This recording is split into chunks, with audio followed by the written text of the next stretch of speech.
የሽብር ወንጀል ተከሳሾቹ የህዝብ ተወካዮች ምክር ቤት አባሉ አቶ ክርስቲያን ታደለና የአማራ ክልል ምክር ቤት አባሉ አቶ ዮሐንስ ባያለው ያለመከሰስ መብታቸው ከህግ ውጪ መነሳቱን ለፍርድ ቤቱ አስረዱ። ተከሳሾቹ በአቃቢ ህግ የቀረቡባቸው ማስረጃዎች ውድቅ ተደርገው በነፃ እንዲሰናበቱም ጠይቀዋል።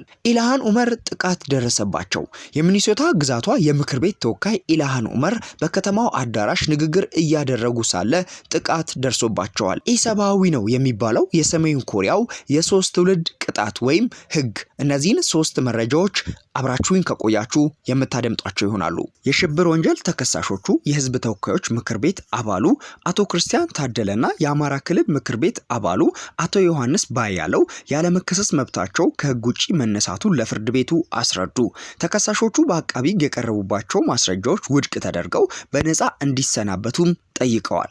ሁለቱም ተከሳሾች ይህን ጥያቄ ያቀረቡት ማክሰኞ ጥር 19 2018 ላስቻለው ለፌዴራል ከፍተኛ ፍርድ ቤት ልደታ ምድብ የጸረ ሽብርና ህገ መንግስታዊ ጉዳዮች ችሎት ነው።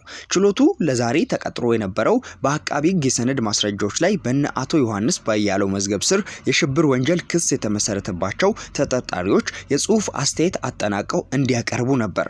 ተከሳሾቹ አስተያየታቸውንም እንዲያቀርቡ መጀመሪያ ቀጠሮ ተሰጥቷቸው የነበረው ከአንድ ሳምንት በፊት ተካሄደው የችሎት ውሎ ነበር።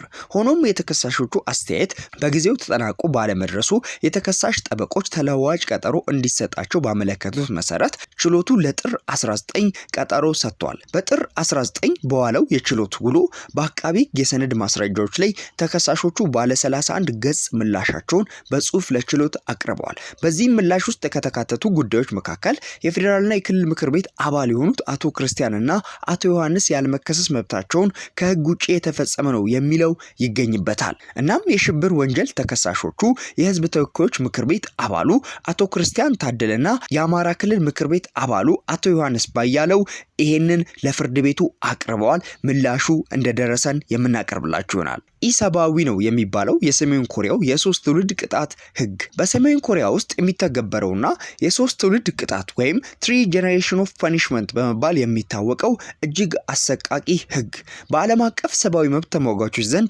ከፍተኛ ውግዘት እየደረሰበት ይገኛል። ይህ ህግ አንድ ግለሰብ በሀገር ክህደት ወይም በከባድ የፖለቲካ ወንጀል ከተከሰሰ ቅጣቱ በሱ ላይ ብቻ ሳይወሰን እስከ 3 የቤተሰብ ትውልድ ድረስ እንደሚዘልቅ ተገልጿል። እንደ ዘገባዎቹም ከሆነ ወንጀለኛ የተባለው ግለሰብ ወደ ማጎሪያ ካምፕ ሲላክ ወይም የሞት ቅጣት ሲፈረድበት ወላጆቹ፣ ልጆቹና የልጅ ልጆቹ ጭምር አብረው እንዲቀጡ ይደረጋል።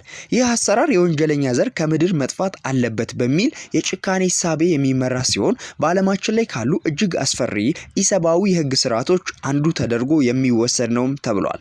የተባበሩት መንግስታት ድርጅትና የተለያዩ የሰብአዊ መብት ተሟጋቾች ድርጅቶች ይህንን የጋራ ቅጣት ኮንነውታል። ይሁን እንጂ የፒዮንግያንግ አስተዳደር ይህንን መሰል ጥብቅ ህጎች የሚጠቀመው በመሪውና በፓርቲው ላይ የሚነሳውን ማንኛውንም ተቃውሞ ለማዳፈንና ህዝቡን በከፍተኛ ፍርሃት ውስጥ ለማቆየት እንደሆነ የፖለቲካ ተንታኞች ያስረዳሉ።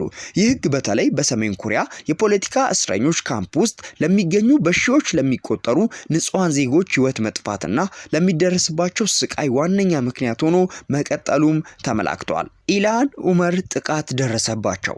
የሚኒሶታ ግዛቷ የምክር ቤት ተወካይ ኢልሃን ኡመር በከተማው አዳራሽ ንግግር እያደረጉ ሳለ ጥቃት ደርሶባቸዋል። ጥቃት ለማድረስ የሞከረው ግለሰብ ወዲያውኑ ተይዟል ቢባልም ለአሜሪካ ባለስልጣናት ደህንነት ስጋት የደቀነ ክስተት ሆኗል። ኢልሃን ኡመርንም ምንም አይነት ጉዳት ያልደረሰባቸው ሲሆን ህዝባዊ ተቃውሞ በበረታበት ሰዓት የተፈጸመ ድርጊት መሆኑ ግን ስጋቱን በሚኒሶታ ከፍ አድርጎታል። ምንነቱ ያልታወቀ ቁስ ኡመር ላይ ተጠርጣሪው ረጅቶባቸዋል።